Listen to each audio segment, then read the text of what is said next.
وبرکاتہ۔ الحمدللہ وحدہ والصلاة والسلام علی من لا نبی بعدہ۔ معزز سامعین، چند دنوں کے بعد اللہ کے فضل سے ماہ رمضان کی آمد ہے۔ یہ وہ ماہ مبارک ہے کہ امام کائنات صلی اللہ تعالی علیہ وسلم نے ارشاد فرمایا کہ اگر لوگوں کو اس بات کا علم ہو جائے کہ رمضان ان کے لیے، ماہ رمضان ان کے لیے کتنی خیریں لاتا ہے، برکتیں لاتا ہے، بھلائیاں لاتا ہے، عزتیں لاتا ہے، صحتیں لاتا ہے، کتنے فائدے لاتا ہے، اگر لوگوں کو ماہ رمضان کے وجہ سے ملنے والے فوائد کا ادراک، شعور، احساس ہو جائے تو لوگ یہ دعا کریں کہ اللہ سارا سال ہی ماہ رمضان ہمارے اوپر طاری فرما۔ لیکن چونکہ اس کا پتہ نہیں، اس لیے طبیعتیں اپنے اوپر اس ماہ مبارک کو بوجھ سمجھتی ہیں۔ یہ وہ ماہ مبارک ہے جس کا نام اللہ نے خود رکھا۔ 12 کے 12 مہینے اللہ کے ہیں، لیکن رمضان وہ نام ہے جو اللہ نے رکھا، باقی نام عربوں نے رکھے تھے۔ شہر رمضان الذی انزل فیہ القرآن، قرآن کی آیت آتی ہے۔ رمضان وہ مہینہ ہے جس میں قرآن اترا، یہ آیت ہے، اور یہ آیت تب سے ہے جب سے اللہ ہے، اور اللہ کب سے ہے اس کا ہمیں پتہ کوئی نہیں۔ چونکہ قرآن اللہ کا کلام ہے اور کلام اللہ کی ذاتی صفت ہے، ایسا نہیں ہے کہ اللہ ہو کلام نہ ہو، لہٰذا اللہ نے اس کا نام رمضان رکھا، شہر رمضان۔ اور یہ بہت بڑے اعزاز کی بات ہے کہ کسی مہینے کا نام اللہ رکھے۔ یحییٰ وہ نام ہے جو اللہ نے رکھا۔ زکریا علیہ السلام کو اللہ نے کہا ہم آپ کو ایک بیٹے کی مبارکباد دیتے ہیں، اسمہ یحییٰ، اس کا نام ہم رکھیں گے یحییٰ ہوگا۔ حسن اور حسین وہ نام ہیں جو اللہ نے رکھے، بہت بڑا اعزاز ہے۔ احمد وہ نام ہے جو اللہ نے رکھا۔ 12 مہینوں میں رمضان وہ نام ہے جو اللہ نے رکھا، اور اللہ کا ایک ذاتی نام، صفاتی نام رمضان ہے، گویا اللہ نے اپنے نام پر اس مہینے کا نام رکھا۔ اس لیے امام مجاہد رحمہ اللہ تابعی ہیں، وہ کہا کرتے تھے کہ کوئی بھی ماہ رمضان کو رمضان نہ کہا کرے، رمضان آ گیا، کہ رمضان اللہ کا نام ہے، ماہ رمضان اس کو کہا کرے، رمضان نہ کہا کرے۔ تو اس کا اتنا اعزاز ہے کہ پروردگار نے اس کا نام خود اپنا رکھا۔ حدیث پاک میں آتے ہیں کہ شعبان میرا مہینہ ہے، رمضان، ماہ رمضان اللہ کا مہینہ ہے۔ اللہ کسی مہینے کو اپنی طرف منسوب کر لے، یہ بہت بڑی بات ہے۔ ساری کتابیں اللہ نے بھیجی لیکن قرآن کو کہا کتاب اللہ، ساری زمین اللہ کی لیکن مکہ کو کہا بیت اللہ، سارے نبی اللہ کے لیکن امام کائنات کو کہا رسول اللہ۔ تو اپنی طرف کسی کو منسوب کر لینا، یہ میری کتاب ہے، یہ میرا شہر ہے، یہ میرا مہینہ ہے، یہ اس چیز کے لیے بڑا اعزاز ہے کہ اللہ کہے یہ میرا ہے۔ اس لیے حدیث پاک میں آتا ہے کہ جب رجب کا چاند اللہ کے محبوب دیکھتے تھے ماہ رمضان سے 2 مہینے پہلے، تو آپ کے لب مبارک پر ایک معصوم دعا پھسل جاتی تھی۔ پہلی رات رجب کا چاند دیکھتے تو آپ دعا کرتے تھے اللہم بارک لنا فی رجب و شعبان، اللہ ہمارے رجب اور شعبان میں برکت دے، وبلغنا الی رمضان، اور اتنی زندگی دے کہ ہم ماہ رمضان تک پہنچ سکیں۔ اس لیے علماء نے لکھا ہے کہ ہر آدمی کو ماہ رمضان کے آنے سے پہلے یہ دعا مانگنی چاہیے کہ پروردگار زندگی کی تنابیں اتنی لمبی کر دے کہ کم از کم ہم ماہ رمضان کی برکتیں سمیٹ کر پھر تیرے پاس جائیں۔ ابن الفضل تابعی ایک بزرگ ہیں، وہ کہا کرتے ہیں کہ صحابہ کرام رضوان اللہ اجمعین کا مجموعی مزاج تھا کہ ماہ رمضان سے 6 ماہ پہلے مخصوص اوقات میں مقدس مقامات پر نیک شخصیات سے ایک دعا ضرور کرواتے تھے۔ 24 گھنٹے میں کچھ لمحات ایسے ہوتے ہیں جب دعائیں قبول ہوتی ہیں۔ صحابہ ان اوقات میں اور کچھ زمین پہ مقامات ایسے ہیں جہاں دعائیں قبول ہوتی ہیں ان مقامات پر، اور کچھ شخصیات ایسی ہیں جو مستجاب الدعوات ہوتی ہیں، جو مانگے اللہ ان کی پوری کرتا ہے۔ صحابہ مقامات، اوقات اور شخصیات کے پاس جاتے 6 ماہ پہلے اور یہ دعا کرتے تھے، ان سے کرواتے تھے کہ دعا کریں اللہ ماہ رمضان تک ہماری زندگی کو لمبا کر دے۔ 6 ماہ پہلے، کیونکہ وہ جانتے تھے کہ اس ماہ مبارک اپنے اندر کتنی برکتیں لے کے آتے۔ حدیث پاک میں آتا ہے کہ جو برادران یوسف میں مقام ہے یوسف علیہ السلام کا، وہی مقام ہے 12 مہینوں میں ماہ رمضان کا۔ 11 بھائیوں کے گناہ کی بخشش ہوئی یوسف علیہ السلام کی درخواست پر۔ حدیث پاک میں آتا ہے اللہ 11 مہینوں کے گناہ معاف کرتا ہے رمضان کی برکت سے، ماہ رمضان کی برکت سے۔ آپ اس سے اندازہ کریں۔ حدیث پاک کا مفہوم ہے انسان کے وجود میں جو مقام دل کا ہے 12 مہینوں میں وہ مقام ماہ رمضان کا ہے۔ رمضان کے معنی ہوتے ہیں جلا دینا۔ اس مہینے میں شیطان جلتا ہے، اس لیے اس کو ماہ رمضان کہتے ہیں۔ اس مہینے میں بندے کے گناہ جلتے ہیں، اس لیے اس کو ماہ رمضان کہتے ہیں۔ یہ وہ مہینے ہے جس میں نیکی کی قیمت 2 چند ہو جاتی ہے۔ حدیث پاک مفہوم ہے ماہ رمضان کے نفل عام دنوں کے فرضوں کے برابر ہو جاتے ہیں۔ حالانکہ آدمی کروڑ نفل بھی پڑھ رہے پھر بھی فرض کے برابر نہیں ہوتے، لیکن ماہ سیام کی برکتوں میں سے ایک برکت یہ ہے کہ نفل کی طاقت سرحدوں کے قریب، فرض کی سرحدوں کے قریب چلی جاتی ہے اور فرض 70 گنا آگے چلے جاتے ہیں۔ حدیث پاک کا مفہوم ہے کہ پہلی رات کو جب ماہ رمضان کی پہلی رات آتی ہے تو پروردگار جنت کو ایک خوشبوؤں کی دھونی دیتے ہیں۔ ایک ہوا چلتی ہے جس کو موسیرا کہتے ہیں۔ ہوا چلتی ہے تو جنت کے درختوں کے پتے باہم ٹکراتے ہیں، مدھم موسیقی پوری جنت میں پھیل جاتی ہے، خوشبوئیں جنت میں عام ہو جاتی ہیں۔ تو رضوان اور جنت کی حوریں پوچھتی ہیں آج کیا وجہ ہے؟ جنت کو سنوارا جا رہا ہے، بنایا جا رہا ہے، مزید اس کو خوشبوؤں کی دھونی دی جا رہی ہے۔ تو جواب ملتا ہے کہ آج امت احمد پہ ماہ رمضان کا چاند طلوع ہو گیا۔ جہنم کے دروازے بند کر دیے جاتے ہیں ماہ رمضان کی برکت سے۔ اتنا برکتوں والا مہینہ ہے کہ عام دنوں میں رات کے آخری پہر جو فریاد آتی ہے، اللہ کی طرف سے سوال آتا ہے کوئی مغفرت مانگنے والا، ہے کوئی سوال طلب کرنے والا، ہے کوئی مصیبتوں سے نجات چاہنے والا؟ لیکن ماہ رمضان میں یہ صدا رات کے آخری پہر نہیں 24 گھنٹے گونجتی رہتی ہے کہ ہے کوئی لینے والا۔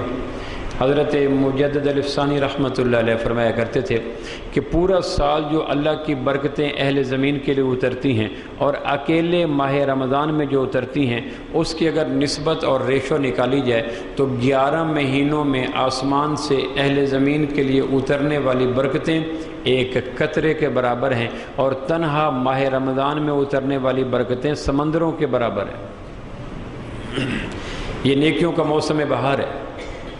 ہم دیکھتے ہیں بہار کے موسم میں اجڑی ہوئی شاخیں، ننگی شاخیں، برہنہ شاخیں، ٹنڈ مٹ درخت، اس پہ غنچے، پتے، پھول، پھل آ جاتے ہیں اور از چہار جانب ہریالی کا راج ہو جاتا ہے۔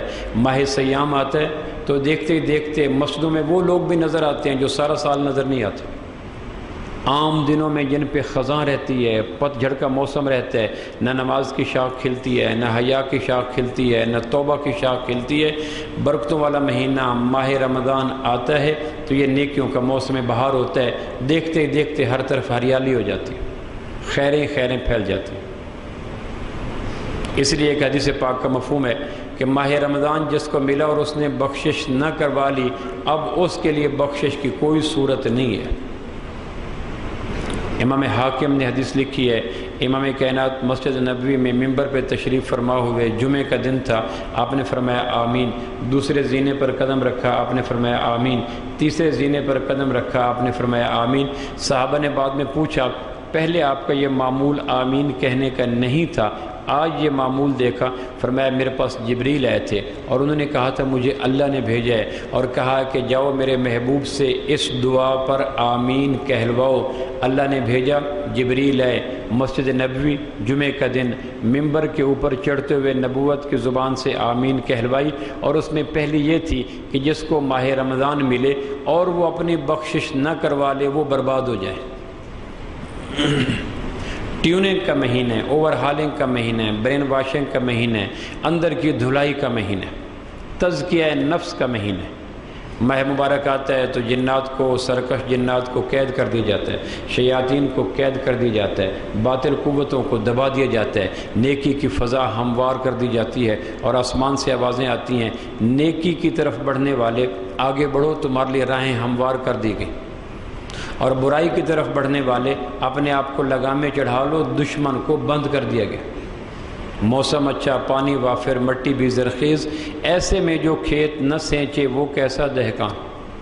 جوانی ملی، ماہ رمضان ملا، ایمان ملا، صحت ملی، زندگی ملی، عافیت ملی، اور پھر بھی آدمی نے اپنی ٹیوننگ نہ کروائی، اندر کو نہ دھویا، باطنی پیوریفیکیشن نہ کی، اندر کی دنیا کی تطہیر نہ کی۔ اب 11 مہینے اس سے ممکن ہی نہیں ہے نیکی کا ہو جانا۔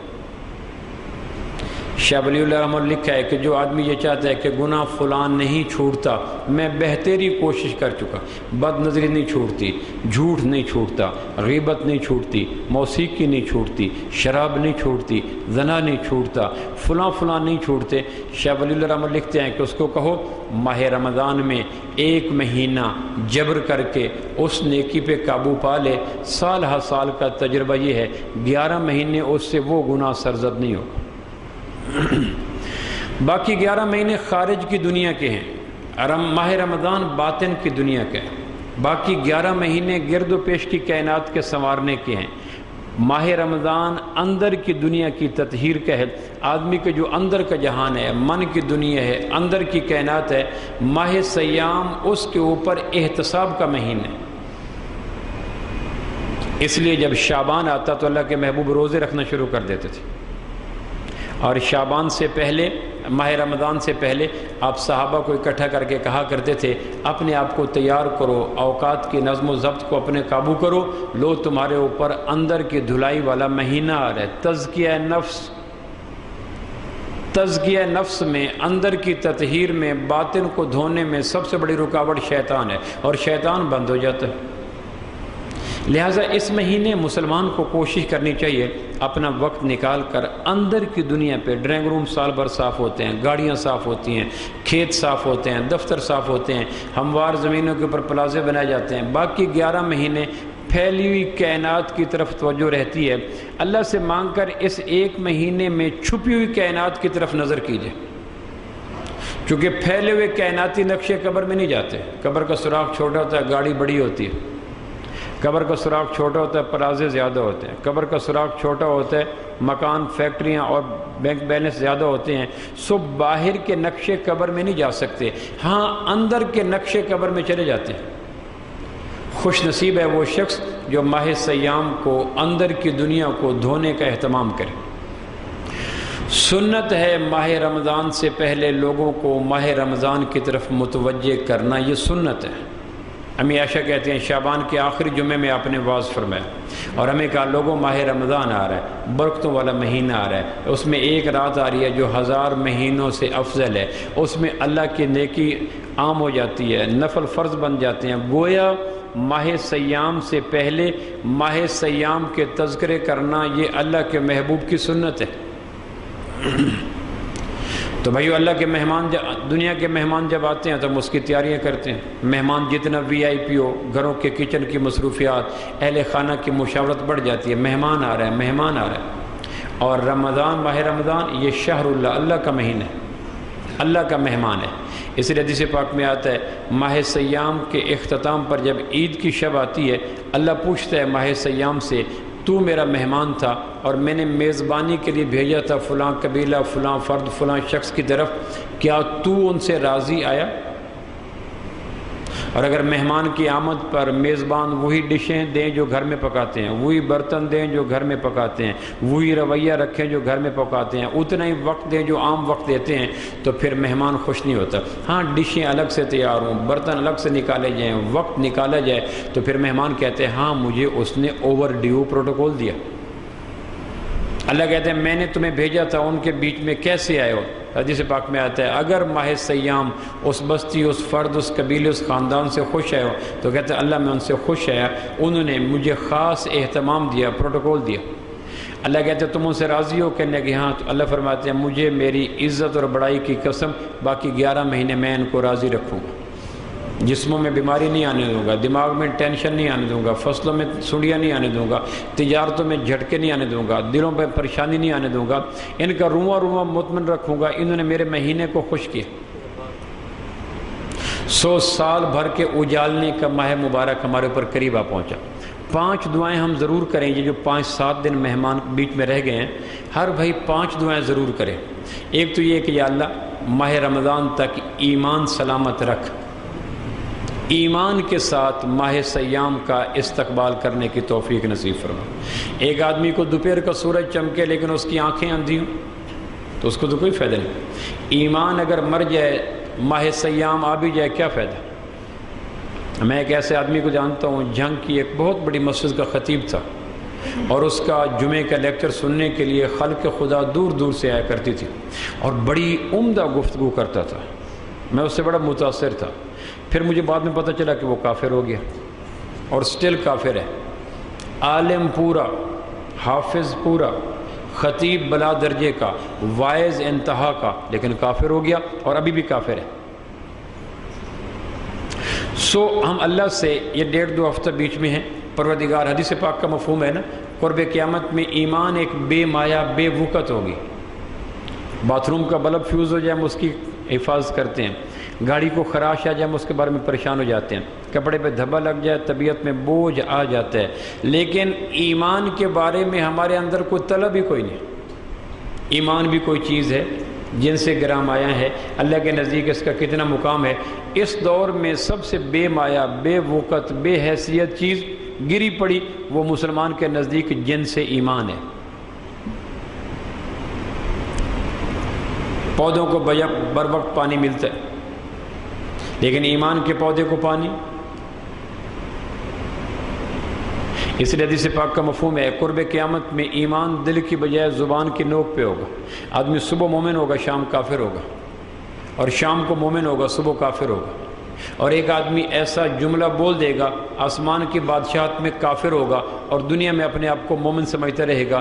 قیامت والے دن جب اس کا مقدمہ لگے گا تو 3 کچہریاں ہوں گی، ایمان اور کفر کی کچہری، حقوق اللہ کی کچہری، حقوق العباد کی کچہری۔ فرشتے اس کو پکڑ کے لے جائیں گے کفر کی کچہری میں، وہ کہے گا میں تو ایمان والا تھا، کہنے کہ نہیں، آسمان کی بادشاہت میں فلاں جملہ کہنے کے بعد تو کافر ڈکلیئر ہو گیا تھا۔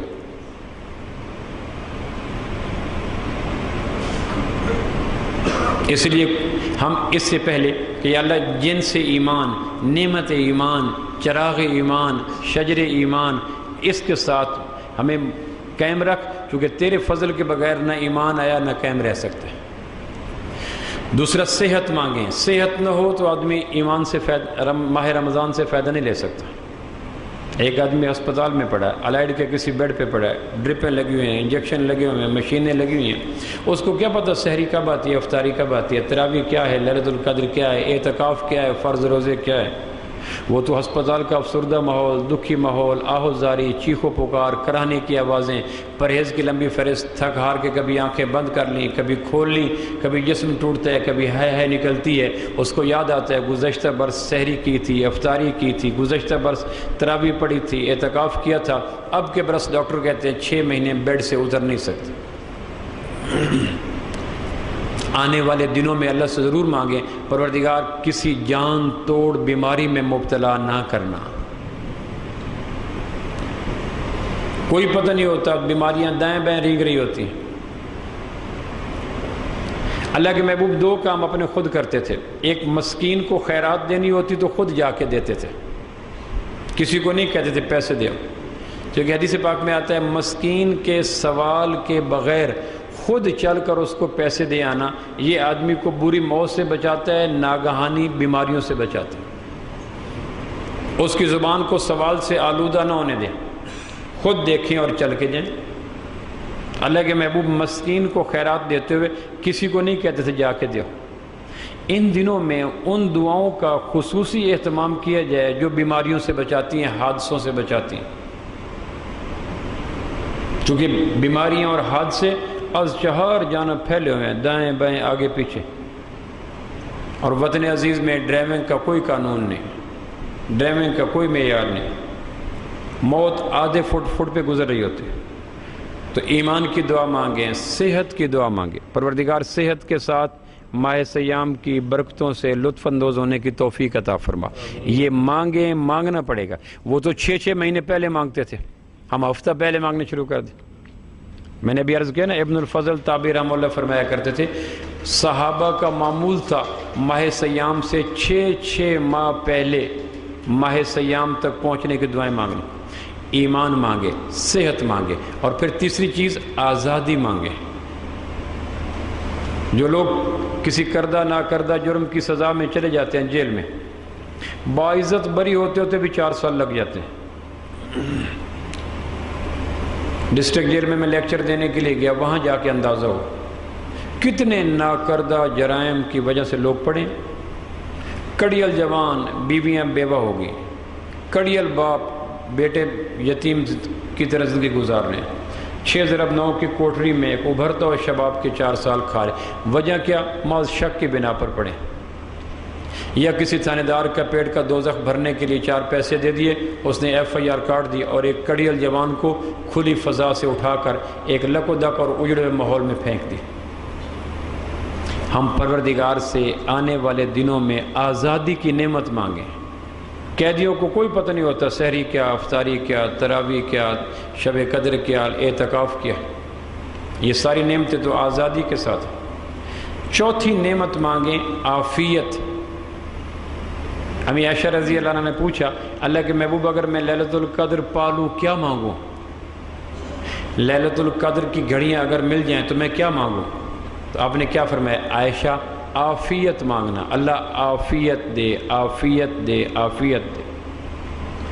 سب دعاؤں کی جامع دعا ہے عافیت۔ جس آدمی کو عافیت نہیں، اس کے احوال منتشر ہو جاتے ہیں، پیٹ کی بھوک آنکھوں پہ آ جاتی ہے، صبح سے شام اس کے ہاتھ الجھ جاتے ہیں، شرق غرب میں رزق پھیلا دیا جاتا ہے، اور اس آدمی کو ماہ سیام کی برکتوں کے سمیٹنے کا موقع ہی نہیں ملتا۔ اور 5ویں چیز حیات مستعار مانگیں، اللہ زندگی اتنی لمبی کر دے۔ فقہا نے لکھا ہے رجب کے چاند کو دیکھ کر امام کائنات کا 2 مہینے بعد کے لیے زندگی کی دعا مانگنا، اس سے یہ مسئلہ ثابت ہوا کہ نیکی کے لیے درازی عمر مانگنا یہ سنت ہے۔ اللہ مجھے زندگی دے تاکہ نیکیاں سمیٹ سکوں۔ تو مہمان آتے ہیں تو مہمانوں کے لیے آدمی پروگرام بناتا ہے، کسی دوسرے ملک کا صدر آتا ہے ملک میں تو اس کے لیے اچھا بھلا مشورہ ہو رہا ہوتا ہے، صدر آ رہا ہے، اس کو کہاں لے جانا ہے، کیسے سرو کرنا ہے، کیا کرنا ہے۔ ہمارے گھر میں VIP مہمان آتے ہیں تو اہل خانہ سارے متفکر ہوتے ہیں کیا کرنا ہے۔ اللہ کا مہمان آ رہا ہے، صحت دینے کے لیے، عزت دینے کے لیے، سرداری دینے کے لیے، برکت دینے کے لیے، راحت دینے کے لیے، اطمینان دینے کے لیے، کامیابی دینے کے لیے، نوازنے کے لیے، اجالنے کے لیے، نکھارنے کے لیے، دنیا جہان کی ہر خیر دینے کے لیے۔ سو ہم ماہ سیام کے آنے سے پہلے کچھ آپس میں اہل خانہ مل کے بیٹھ کے مشورے کریں کہ آنے والے مہمان کے لیے کس طرح ہم اپنے اوقات کو تقسیم کریں۔ کم از کم 4 کام ہم ضرور کریں۔ حدیث پاک میں آتا ہے ماہ رمضان میں 4 کام کرو، قرآن مجید میں آتا ہے ماہ رمضان میں 4 کام کرو، اور میں اپنے طور پر بھی کہتا ہوں ماہ رمضان میں 4 کام ہم کریں۔ 4 کام جو میں عرض کرنا چاہتا ہوں وہ عرض کرتا ہوں، 4 کام جو امام کائنات نے فرمائے وہ کریں، اور 4 کام جو اللہ فرماتا ہے وہ کریں۔ تو عین ممکن ہے اگر ہم یہ کریں گے تو اللہ خوش ہوگا کہ آنے والوں نے جانے والے کیا اکرام کیا، عزت کی، اہتمام کیا۔ 4 کام ہم ضرور کریں۔ سب سے پہلے ماہ رمضان کے آنے سے پہلے نیت کریں، پختہ ارادہ کریں، عزم کریں کہ پروردگار ماہ رمضان میں ساری نمازوں کو تکبیر اولیٰ کے ساتھ پڑھوں گا، آدمی نیکی وہی نہیں کر سکتا جس کا ارادہ نہیں کرتا. نیکی کا جب ارادہ کرتا ہے تو اللہ کی مدد ساتھ مل جاتی ہے. امام کائنات کی دعائیں اوپر سایہ کر لیتی ہیں، نیک لوگوں کی دعائیں اس کے ساتھ ہو جاتی ہیں، قرآن کی آیات اس پہ پہرا دیتی ہیں. آدمی جب اللہ کی دعا بھی ہو، نبوت کی منشا بھی ہو، صالحین کی دعا بھی ہو، قرآن کی تائید بھی ہو، پھر نیکی کیوں نہیں کر سکتا؟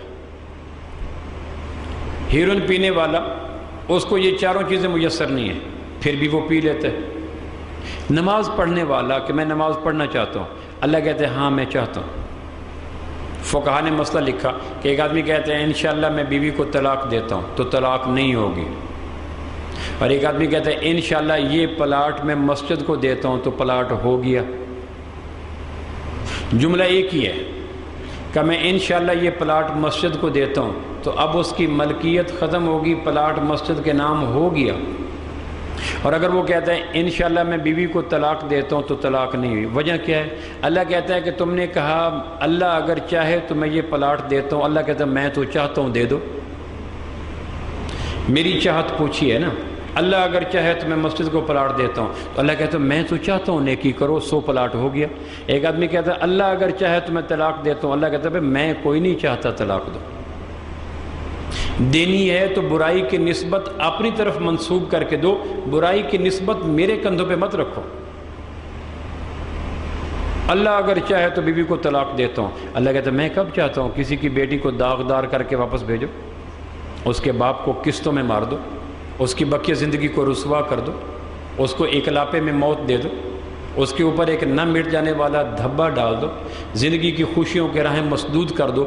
میں کب چاہتا ہوں کہ حوا کی بیٹی کی رسوائیوں میں میرا بھی تعاون شامل ہو. اس لیے کوئی کہے انشاءاللہ میں طلاق دیتا ہوں تو اللہ کہتا ہے نہ میں نہیں چاہتا، نہیں ہوئی. نیکی آدمی وہی نہیں کر سکتا جس کو چاہتا نہیں. اس لیے حدیث پاک کا مفہوم ہے قیامت والدین اللہ پوچھے گا میرے بندے تو نے یہ نیکی کیوں نہ کی؟ تو آدمی کہے گا اللہ تو نے توفیق نہیں دی. اللہ کہے گا اس کا دل نکالو. دل نکال کے اللہ کاش کاش کرے گا، ٹکڑے ٹکڑے کرے گا کہ اس دل کی زمین پہ پختہ مضبوط ارادے کا بیج دکھا. تو نے سلپری انداز سے کہا تھا، ہم نے توفیق نہیں دی. توفیق ہم انہی کو دیتے ہیں جو پختہ عزم کرتے ہیں. نیکی وہی نہیں ہوتی جو آدمی صرف زبان سے کہتا، دل سے نہیں کہتا. ہم نے جو کام نہیں کرنا ہوتا اس کو کہتے ہیں انشاءاللہ. میں نے ایک دوست کو فون کیا، فلاں جگہ کھانے پہ آ جاؤ گے؟ کہ پہنچ جاؤں گا. میں نے کہا کل جمعے پہ آؤ گے؟ کہ انشاءاللہ. اب بولو. میں نے کہا پہلے انشاءاللہ کیوں نہیں کہا؟ کہنے کا آنا جو تھا. تو میں نے کہا دوسری جگہ انشاءاللہ کیوں کہا؟ کہ آنا جو نہیں تھا. ہم انشاءاللہ وہاں کہتے ہیں جہاں نہیں جانا ہوتا، کمزوری ایمان کی وجہ سے. صحابہ انشاءاللہ وہاں کہتے تھے جہاں کام کرنا ہوتا تھا. اب اللہ کی نگاہ ہماری زبان کی نوک پہ نہیں ہوتی، دل کی گہرائیوں میں ابھرنے والے جذبات پہ ہوتی ہے کہ اس نیک وقت نے دل سے نیکی کا چاہا ہے. جس نے نیکی کی توفیق دینی ہے وہ دل پہ دیکھتا ہے، وہ کہتا ہے نہیں اس نے دل سے کہا ہی نہیں.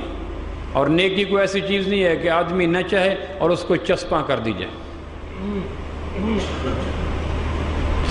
رمضان سے پہلے، ماہ سیام سے پہلے ہم یہ عزم کریں کہ ماہ رمضان کے اندر 5 نمازوں کو تکبیر اولیٰ سے ادا کریں گے. کیوں جی؟ کریں گے انشاءاللہ. اور یہ کوئی مشکل نہیں ہے. مجھے مدینہ منورہ میں عید کی رات ایک ڈاکٹر ملے.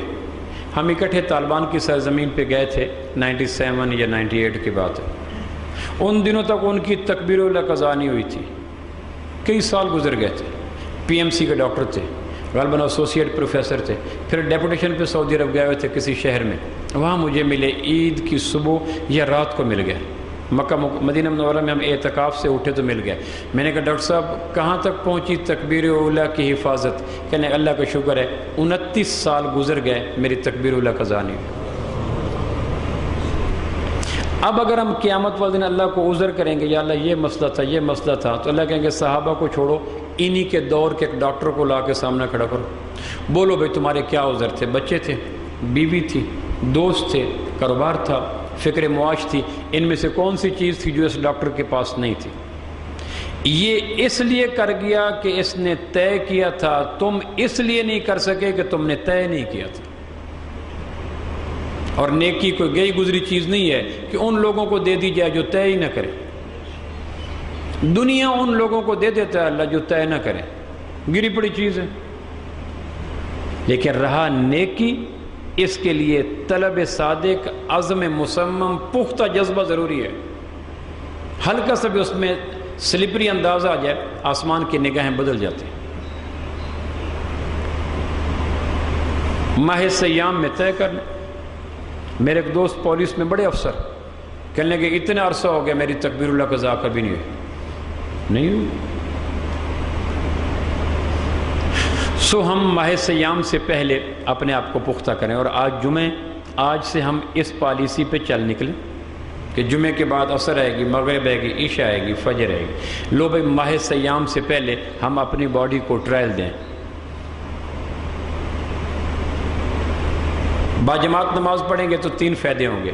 ایک تو یہ ہے کہ پوری جماعت میں سے ایک کی قبول ہوگی، سب کی قبول ہوگی۔ الگ پڑھیں گے تو اپنے رکوع، اپنا سجدہ، اپنا قیام، اپنا تشہد، اپنا دھیان، اپنا جذبہ، اپنے ہاتھوں کی حرکت، اپنا خشوع، ایک ایک کو مائنوٹلی چیک اپ کیا جائے گا، ڈیپلی چیک اپ کیا جائے گا۔ اس نے ہاتھ کہاں رکھے، انگلیاں کہاں رکھی، نظر کہاں رکھی، سوچیں کہاں گئی، خیالات کہاں گئے۔ لیکن اگر پوری جماعت میں ایک پہ نظر پسندیدگی کی پڑ گئی، اللہ کہے گا او کو لیو اٹ، سب کے پاس کر دو۔ دوسرے محدثین نے لکھا ہے کہ جو جماعت کی نماز پڑھتا ہے 25 درجے المضاعف ہوتی ہے، 25 درجے المضاعف ہوتی ہے۔ المضاعف کا معنی ہوتا ہے ملٹیپلائی کرنا، 2 چند ہو جانا۔ گویا جماعت کی ایک نماز کا ثواب محدثین نے لکھا 3,35,54,432 درجے بڑھ جاتے ہیں۔ اور ماہ سیام میں اس کو ملٹیپلائی کر لیں 70 سے، پھر کمپیوٹر پہ یا کیلکولیٹر پہ چیک کریں ایک جماعت کی نماز کہاں چلی گئی۔ آخر کوئی بات تو تھی نا کہ قرآن کی آیت اتری کانت علی المومنین کتابا موقوتا۔ فرض نماز کے وقت دنیا کی کوئی نیکی قبول نہیں ہے۔ فرض نماز اور ایک آدمی تلاوت کر رہا ہے، فرض نماز اور یہ طواف کر رہا ہے تو گنہگار ہے۔ طواف سے بڑی نیکی تو کوئی نہیں نا۔ طواف کا بند کرنا ضروری ہے کہ نماز آ چکی ہے، اب ہر عبادت کل عدم ہوگی، ختم ہوگی۔ تو میری آپ کی تجارت، میری آپ کی زراعت، میرے آپ کے دفتر، میرے آپ کی فائلیں، میرے آپ کا رزق معاش اور میرے آپ کی اہم مصروفیات جب طواف بے وقت ہو جاتا ہے نماز کے وقت میں، باقی ادھر اذان ہو بس ختم۔ اور اللہ توفیق دے تو ایک اور قدم آگے بڑھ جائیں، چونکہ جس نے آگے بیریئر لگا کے نیکی میں رکاوٹیں ڈالنی ہیں وہ دشمن قید ہے، لہٰذا کم محنت سے نیکی پہ آنا آسان ہے۔ ماہ سیام میں عام دنوں میں کئی ہرڈل آتی ہیں، لیکن ان دنوں سرکش جنات قید ہیں، نفس قید ہے، معاشرے میں مجموعی طور پر نیکی کا ماحول غالب ہے، ازلی ابدی دشمن قید ہے۔ جنت کے دروازے مکفل ہیں، جنت کے دروازے کھول چکے ہیں، 24 گھنٹے اللہ پاک کی رحمتیں باران رحمت کی طرح برس رہی ہیں۔ سو ان دنوں جو آدمی نیکی پہ آنا چاہے اس کو کم محنت سے نیکی پہ آ جاتا ہے، پلانٹیشن ہو جاتی ہے۔ امام غزالی رحمہ اللہ لکھا ہے قیامت والے دن جب پہلا کانا مقدار ہو 50,000 سنہ، 50,000 سال کا دن ہوگا، اس میں پہلا 1000 سال اندھیرے کا ہوگا، اندھیرے کا ہوگا، گھپ اندھیرے کا۔ اس دن آدمی قبروں سے نکل کر ٹوورڈز دمشق جہاں میدان حشر سجے گا وہاں جائیں گے، لیکن اتنا گھپ اندھیرا ہوگا کہ اپنا وجود ہاتھ کو ہاتھ دکھائی نہیں دے گا۔ اس وقت لوگ گرتے پڑتے اٹھتے بیٹھتے چیختے پکارتے چلاتے جا رہے ہوں گے، کہاں؟ میدان حشر، میدان حشر، چلو چلو۔ اس وقت ایک آدمی کے چہرے سے روشنی نکل رہی ہوگی تاروں جیسی، دوسرے سے روشنی نکل رہی ہوگی چاند جیسی، اور تیسرے سے نکل رہی ہوگی سورج جیسی۔ تو یہ جو گھپ اندھیرے میں ایک ایک کرن کے لیے پریشان ہوں گے، ان سے پوچھیں گے یار اپنا چہرہ ادھر کرو، ہم آپ کے چہرے کی روشنی میں راستے کی مسافت طے کر لیں، ہم تو کھائیوں میں، کھڈوں میں، گہرائیوں میں گرتے جا رہے ہیں۔ تو قرآن مجید میں سورہ اعراف میں آتا ہے، یہ لوگ آگے چلتے ہوئے کہیں گے قیل ارجعوا وراءکم فالتمسوا نورا، لوٹ جاؤ، یہ نیکی دنیا میں ملتی تھی، اب میں اور آپ کو روشنائیاں نہیں دے سکتے۔ تو یہ پھر ان سے چلتے چلتے پوچھیں گے یار یہ بتاؤ تو صحیح کہ تمہارے چہرے پہ ضیاءپاشیاں، تنویریں، روشنیاں، نگہتیں آئیں کیسے؟ تو جن کے چہروں پہ تاروں جیسی روشنی ہوگی وہ کہیں گے ہم وہ لوگ تھے جب اذان آتی تھی تو ہم دنیا کے جس کام میں ہوتے تھے ہماری دینی حمیت متوجہ ہوتی تھی، اللہ نے بلا لیا سو ہم ہر کام کو وائنڈ اپ کر کے وضو میں لگ جاتے تھے۔ اللہ نے اس کام سے کہ انہوں نے میری بات کو پروٹوکول دیا، نیند کو، دوست کو، دفتر کو، فائل کو، انہوں نے کہا سائن کرو، کہا بیٹا اذان ہوگی، مال دے دو، کہا بیٹا اذان ہوگی، یہ کام کر دو، کہا بچہ اذان ہوگی، میں مسلمان ہوں، ایک غیرت مند اسلام کا ماننے والا ہوں، سو اللہ نے پکارا اب میں کسی اور کام میں نہیں لگ سکتا۔ تو جب اذان آتی میں ہر چیز کو وائنڈ اپ کر کے وضو میں لگ جاتا تھا۔ اس عمل کی وجہ سے اس گھپ اندھیرے کے دن میں پروردگار نے میرے چہرے کے اندر تاروں کی روشنی بھر دی۔ دوسرے سے کہیں گے تمہارے چہرے پہ 14ویں کے چاند جیسی روشنی کیا ہے؟ وہ کہیں گے کہ ہم اذان سے پہلے وضو کر کے تیار ہو کے اپنے دفتر میں، دکان میں، کھیت میں بیٹھ جاتے تھے، ادھر مؤذن کہتا ہے حی علی الصلاۃ، ہم کہتے تیرے منہ میں گھی شکر۔ وہ کون سا عاشق ہے جو معشوق کی فریاد سن کر کہیں اور دائیں بے نظر پھیرے؟ میں تو تیار ہو کے، ریڈی ہو کے، ہاتھ پاؤں منہ دھو کر اپنے آپ کو آراستہ پیراستہ کر کے بیٹھا ہوں، پروردگار نے بلانا ہے۔ ادھر آواز آتی اور ہم چپکے سے چل پڑتے تھے۔ اذان سے پہلے وضو کی تیاری کر کے بیٹھ جانے کی وجہ سے ہمارے چہرے کے اوپر 14ویں کے چاند جیسی روشنی آ گئی۔ تو دوسروں کو کہا جائے گا، تیسروں کو تمہارے چہرے کے اوپر یہ سورج کی روشنی کیسے آ گئی؟ تو وہ کہیں گے کہ ہم اذان سے پہلے وضو کر کے مسجد میں آ کے بیٹھ جاتے تھے، اور جب اذان ہوتی تو ہم کہتے یا اللہ یہ بلایا تو غافلین کو جاتا ہے، ہم تو تیرے محبوب تیرے سے محبت کرنے والے ہیں، اور کیسے ممکن ہے کہ محبوب کسی چیز کا وعدہ کرے اور محب کہ میں گھنٹے بعد آ جاؤں گا، وہ تو گھنٹہ پہلے آ کے بیٹھا ہوتا ہے۔ مؤذن تیرے منہ میں گھی شکر، تو نے اپنے میرے محبوب کا سندیسہ سنایا، پروردگار میں تیار ہو کر مسجد میں آ کے بیٹھا ہوں۔ وہ اور غافلین ہیں جو اذان کے بعد آئیں گے۔ تو کوشش کریں ماہ رمضان میں کم از کم ایک نماز شعوری طور پر اپنے اوپر لازم کریں جو اذان سے پہلے وضو کر کے بیٹھے ہوں۔ مسجد میں اذان دینا مکروہ ہے۔ کیوں مکروہ ہے؟ حالانکہ اذان ہے، اس لیے کہ عہد نبوت میں اذان سے پہلے لوگ مسجدوں میں آ کے بیٹھ جاتے تھے، کہ مسجد نبوی کے ایک کنارے پہ چبوترا تھا، وہاں جا کے مؤذن اذان دیتا تھا، کیونکہ مسجد اذان سے پہلے بھر جاتی تھی، اور جب مسجدیں بھر جاتی تھی تو پروردگار نے کھیتوں میں، دکانوں میں، مکانوں میں، اولاد میں، بیویوں میں، ہر جگہ برکتیں ہی برکتیں بھر رکھی تھی۔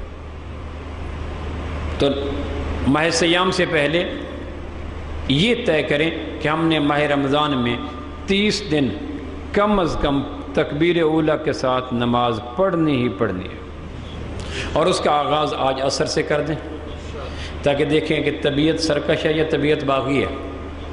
سوار کے ہاتھ میں لگامیں مضبوط ہوں تو گھوڑا مفید ہے، اور سوار کے ہاتھ سے لگامیں چھوٹ جائیں تو سوار کی بربادی ہے۔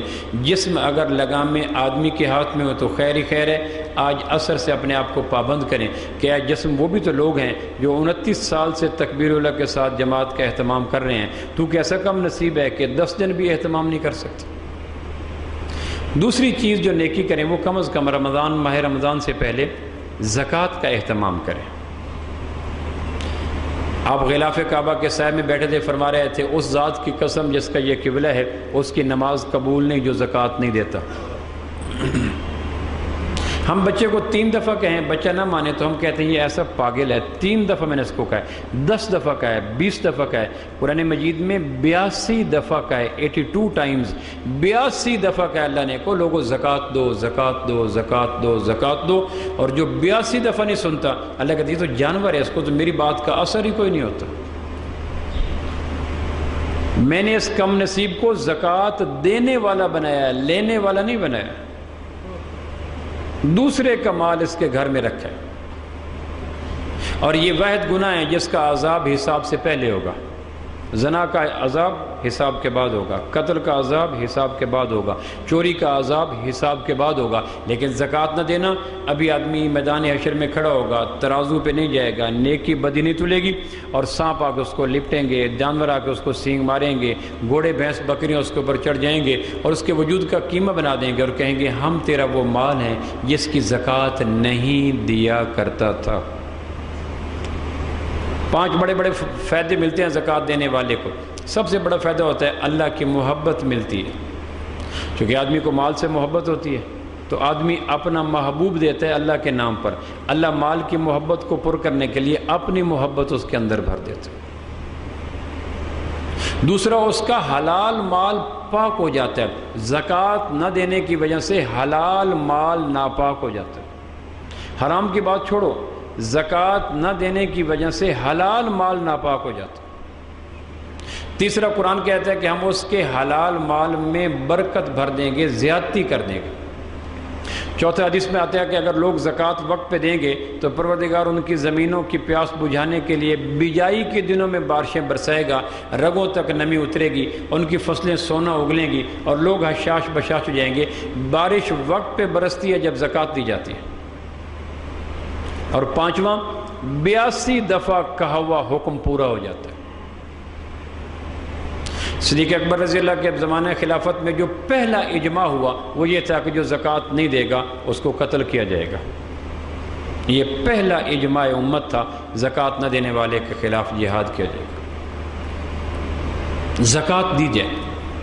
کتنے چولہے ٹھنڈے پڑے ہیں ہمارے زکوٰۃ نہ دینے کی وجہ سے، کتنی بیوائیں رات کو تارے گنتے سو جاتی ہیں زکوٰۃ نہ دینے کی وجہ سے، کتنے غریب دوائی علاج معالجہ نہیں کر سکتے زکوٰۃ نہ دینے کی وجہ سے، کتنے لوگ پریشان رہتے ہیں زکوٰۃ نہ دینے کی وجہ سے، کتنے دکھ کائنات میں آتے ہیں زکوٰۃ نہ دینے کی وجہ سے۔ زکوٰۃ جسموں کو پاک کرتا ہے، مال کو پاک کرتا ہے، اندر محبت بھرتا ہے اور لوگوں کی ہمدردی کے کام آتا ہے۔ ہم زکوٰۃ دیں۔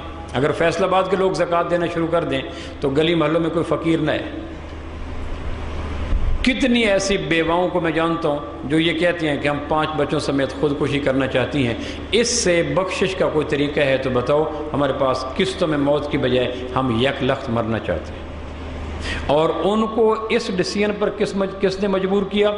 اس ظالم نے جو زکوٰۃ ان کے گھر میں آیا تھا وہ دے نہیں رہا۔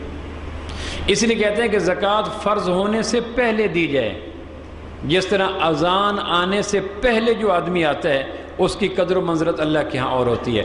فرشتوں میں نے بلایا ہی کوئی نہیں آیا بیٹھا ہے، تم نے دیکھا نہیں میرے مؤذن نے اس کو بلایا ہے؟ کہنے لگے نہیں کہ یہ بن بلایا ہے بیٹھا ہے، مجھے میری عزت کی قسم اس کی دعائیں جو دل کے اندر جنم لیتی ہیں وہ زبان تک آنے سے پہلے میں پوری کر دوں گا۔